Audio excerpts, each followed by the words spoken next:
Hey guys, I'm Dov, and today I welcome you to the Realms of Ruin, the new Warhammer Age of Sigmar real-time strategy game. I've had my eye on this game for some time, and I thought it would be a good fit for the channel, so I reached out to the developer Frontier, and they were kind enough to give me a key for early access. I have an awesome live recorded battle versus Lore Master of Sotek to show you all, but first I'll give a quick overview of the game for those of you seeing it for the first time today. Check the chapters or description for the battle start down below. Let's start by looking at this map.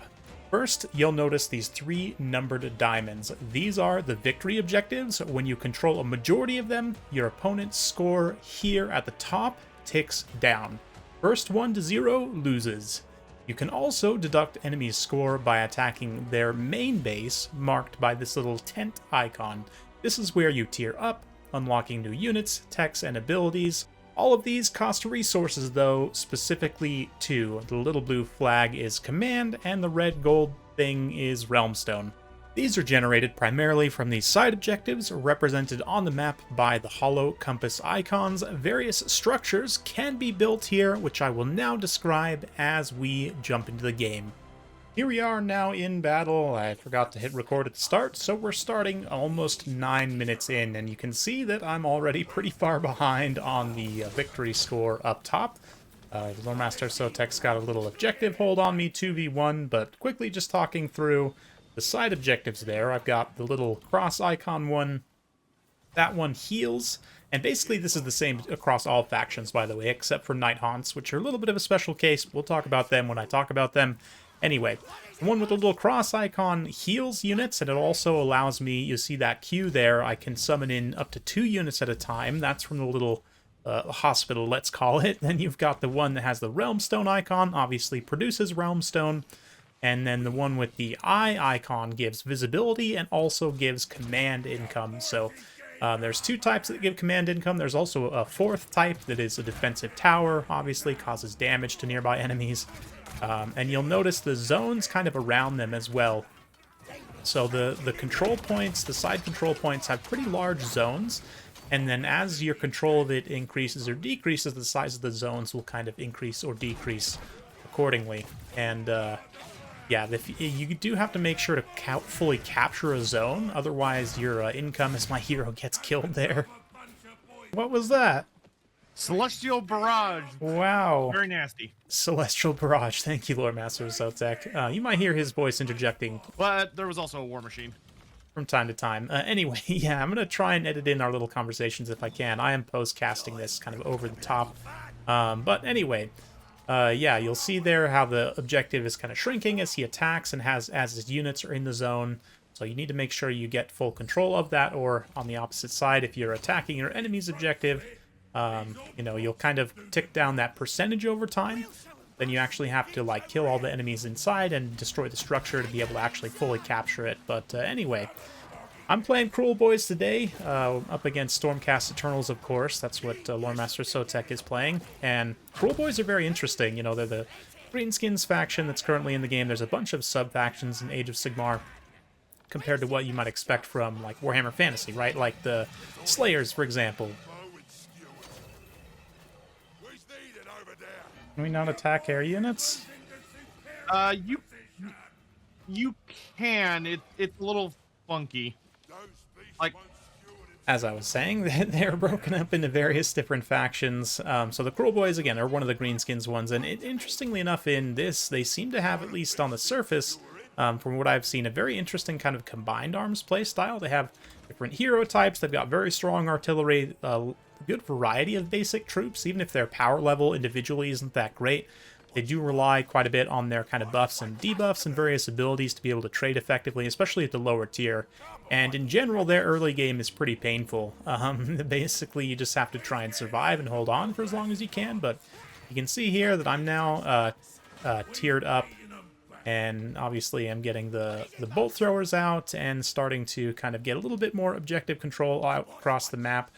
That healing objective, or the side point, rather, where I have that little hospital healing thing, it's pretty nice having that far forward so that I can kind of as my units maneuver from one victory point to the other, they'll get some kind of passive healing as they're going by. You can see me attacking Lord Master of Sotek's hill position there, trying to take out his bolt thrower if I can. Mine have longer range, but their visibility's not that great, so I kind of need some chaff infantry to scout around. Right now, that's sort of my build, is to try and get a couple of those with some chaff infantry.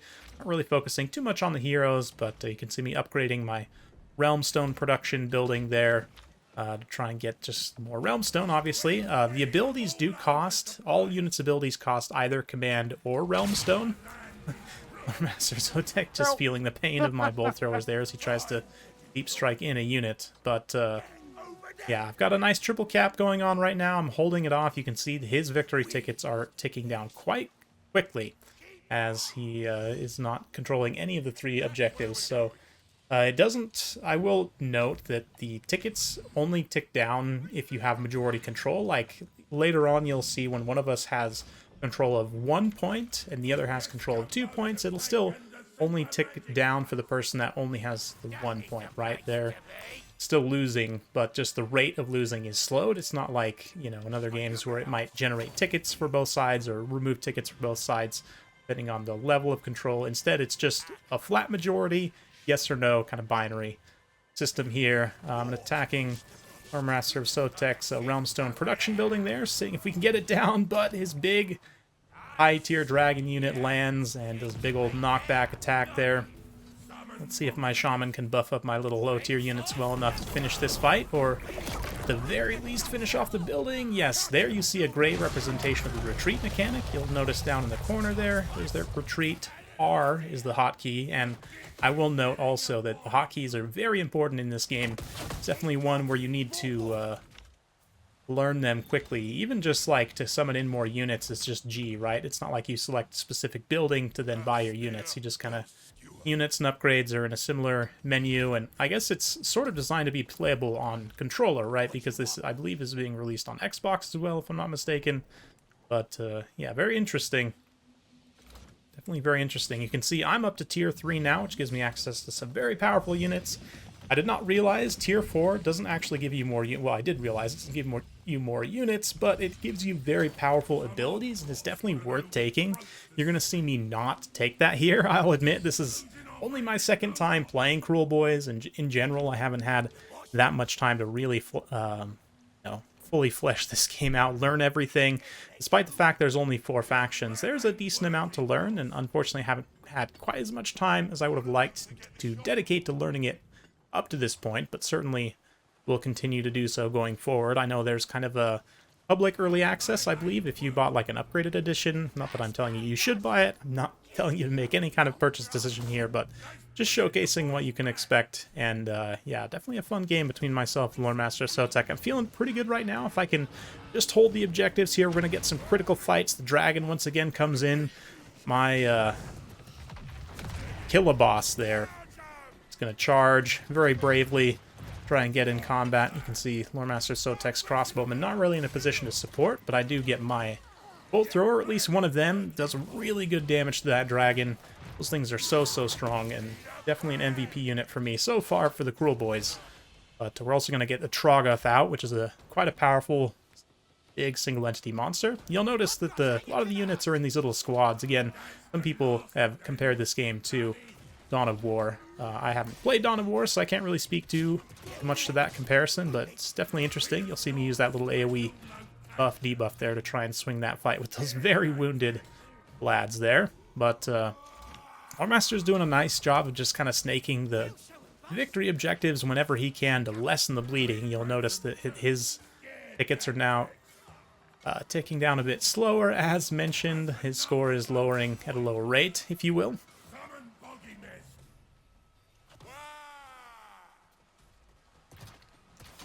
Just kind of slows the bleeding to a degree, but it's not like I'm necessarily losing any tickets, right? So, pretty nice situation to be in. Oh, man, that lad tried to escape, but unfortunately, they got just barely killed by those crossbows, so... Yeah, those crossbows are going to be a little bit annoying to go capture that objective. We're getting a big old fight developing on objective number 2. I don't want any part of that, because I'm seriously outmatched there, so I'm going to just mass retreat all my guys back to my main base. You your troops will generally heal as long as they're at your main base, or again, if you have a side objective with the appropriate building built, they'll also heal there as well. So definitely important to kind of diversify. And I will say, you'll notice as this game starts to go on that I'll have a good amount of realm stone, and I'm not spending it on upgrades, which I should be. So I have probably more than I should. But it's also, I mean, different factions will utilize the different resources to various degrees, right? Which makes sense, but it's still, for me, a learning process to figure out, like, okay, do I prioritize more command or more realm stone with the given faction? So far, again, I haven't played Kruleboyz that much, but at least from this game and one other that I have played, it does seem like Kruleboyz need more command than realm stone. You'll notice that I'm kind of starved for command through a lot of this, but I have a lot of realm stone. I have a lot of both right now, to be honest. But yeah, that Troggoth charge into the flank there was a really nice, big old group brawl. I've had enough of that hill. And he's just jumping in there with the dragon, getting on my back line, shutting down those ranged units. So it's quite a brutal exchange at this point. And as I start to drop some units off the field, I should be macroing them back in. We'll see how I do on that.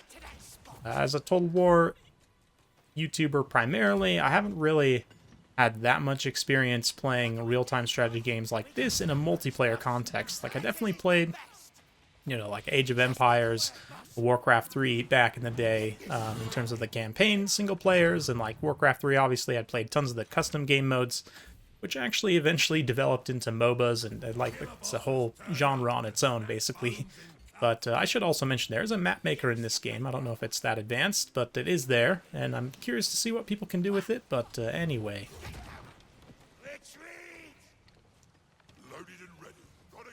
We'll say this game is super goddamn punishing on micro, as far as, like, if you're not paying attention, it will allow your units to just sit there and get the shit slapped out of them. So far, I'm pretty happy with my performance, like I said, despite me not being particularly experienced in this type of game, and particularly experienced with Kruleboyz either, and just in general, lots of new things to learn, but I will admit I'm having quite a bit of fun with it. But yeah, another big engagement there with the dragon. Lord Master Sotek manages to retreat it. The bolt thrower isn't quite able to finish it off, but still we managed to win a pretty decisive engagement there. Can hopefully kind of take down his hospital building. And let's continue on, although he does still have that one side objective. And I don't have anything defending objective number 3 right now, which is a little bit of a danger. I'm kind of all concentrated onto his building there. Let's see how things continue to play out. Looks like he's got another force incoming. So we're going to feign retreat, but then, nope, just kidding. The Troggoth is here once again, unleashing its massive charge. Big old knockback, huge damage. Absolutely brutal. And we're going to be able to trade out a few of his troops very, very quickly. Capture that third objective. So we're all 3 captured now. I should be able to take a pretty decisive lead and just finish this thing home. Let's see. Let's see if I'm able to. Master Sotek, certainly a wily opponent, though. He's not going to go quietly into that good night, so I do send just one little lonely boy out to defend objective number 3, or at least delay, provide a little bit of extra visibility. Lord Master Sotek doesn't have anything built on that side objective that's kind of on my half of the map. Although he does have another bolt thrower up on the hill there. So gonna have to be careful of that. Kind of bait some fire with the Troggoth a little bit there. Allow my Killaboss Shaman to get in there. Of course, the bolt thrower also just unloading. I've got 2 now again up on the hill. Kind of just hold that objective as strongly as possible. This map in particular, obviously, with that hill overlook, kind of just giving overwatch on that center objective, is a great place to put siege units, as has been shown here. And that, yeah, that goblin bolt thrower, or I guess whatever they are, not legally distinct name, goblin, whatever. I'm still learning the names of the stuff in this game, so it might take me some time to really lock in on the technical names of everything, but you get it. essentially a spear chucker, although we didn't ever get spear chuckers in Total War Warhammer, unfortunately. Yeah, you see there I'm attempting to construct a little building there to give me extra command, but Loremaster Sotek is able to destroy it.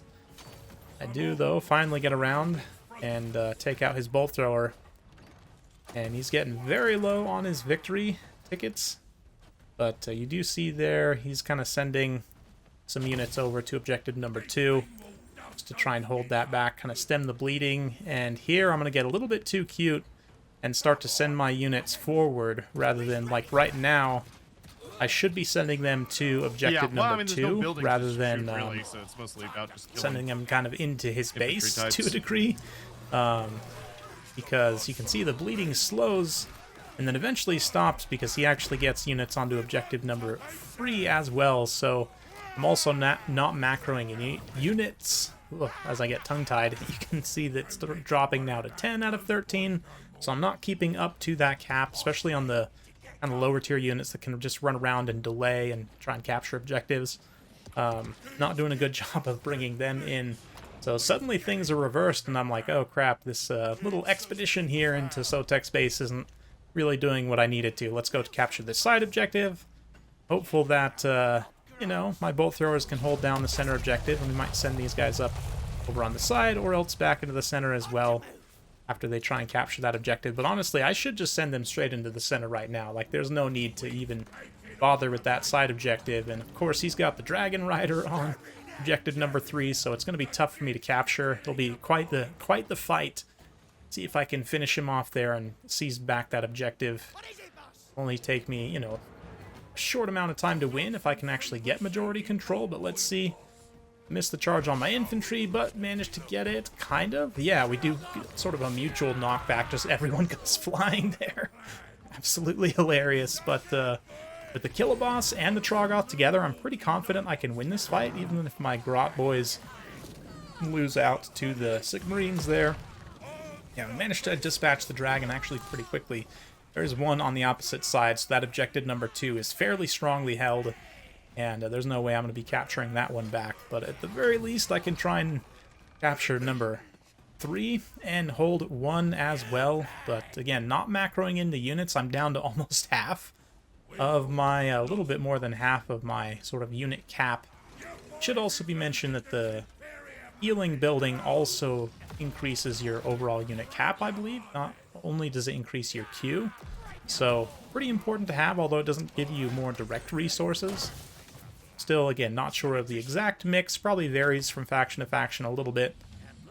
Whether you want to, like, prioritize Realmstone or different things. But, yeah, unfortunately for me, it's like, oh no, all of a sudden I'm triple capped and losing tickets at an alarming rate. I got tons of Realmstone. Again, not purchasing the upgrades like I should be. That's definitely a point where I can get significantly better.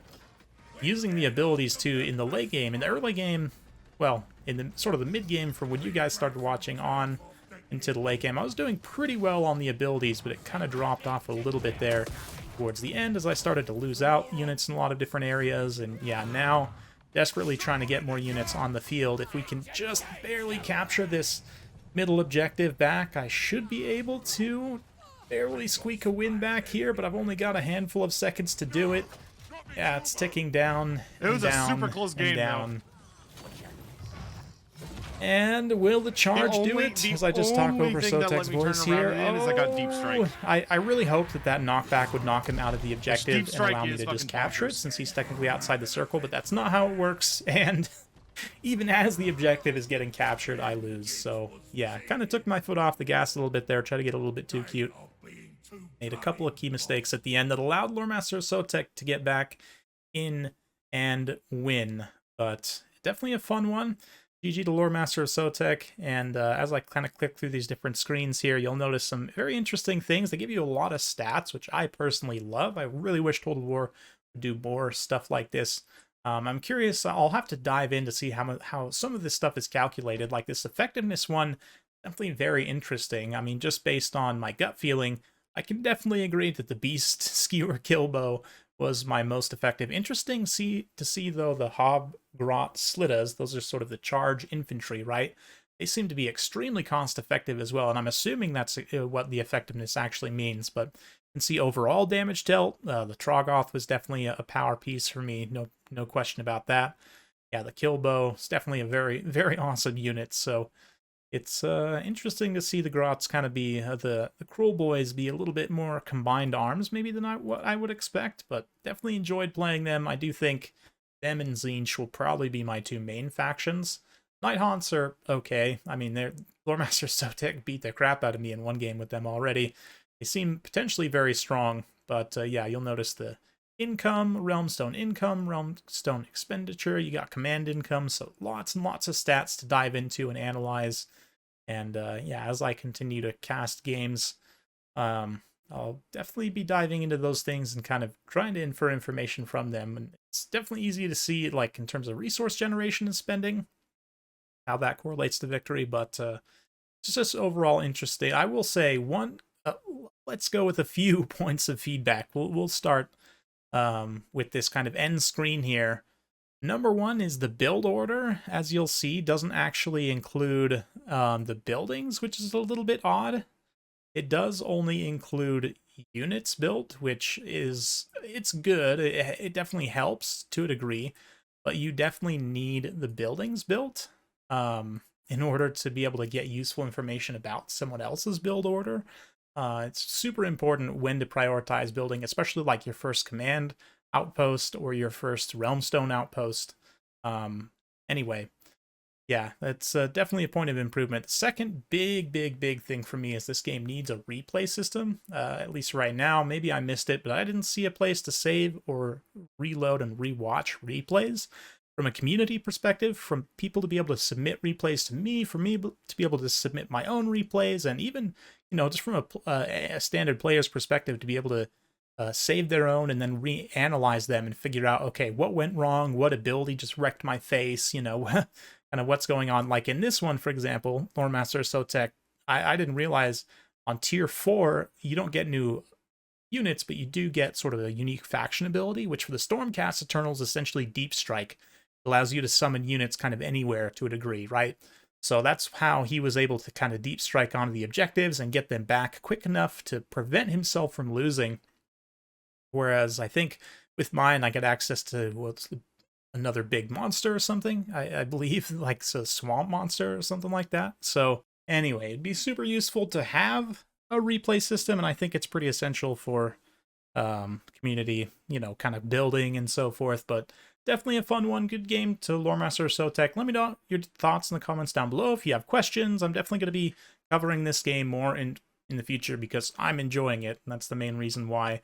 But also, I mean, again, it's Warhammer, it's RTS. There's a lot to offer here. The campaign also, I probably won't cover much on the channel. I'll probably stick to multiplayer, but definitely seems interesting. It's a lot longer than I thought I would be, and no spoilers, but you do get to play as every faction, so that's fun. It's a good way to kind of learn, get to know everything too. So look forward to more content coming soon. Of course, I've got a tournament coming up. Be sure to check out details in the description below. But that's it for today. Thank you so much for watching. If you made it this far, thanks again. We'll see you next time.